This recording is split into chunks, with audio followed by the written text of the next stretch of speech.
আল কোরআনের সৈনিক আমি, নেই তো পরাজয়, এক আল্লাহর গোলাম আমি, এই তো পরিচয় আমার, এই তো পরিচয়। আল কোরআনের সৈনিক আমি, নেই তো পরাজয়, এক আল্লাহর গোলাম আমি, এই তো পরিচয় আমার, এই তো পরিচয়।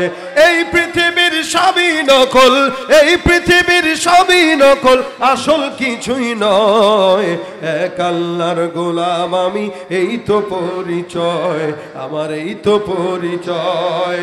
কোরআন হাদিস শাসনতন্ত্র, রাসূল আমার নেতা, উৎসাহ আমার চিরমূলান, ইতিহাস বীর গাথা, এক আল্লাহ ছাড়া আমার দিলে, এক আল্লাহ ছাড়া আমার দিলে নেই তো কারো ভয়, এক আল্লাহর গোলাম আমি, এই তো পরিচয়, এই তো পরিচয়। ঠিক না?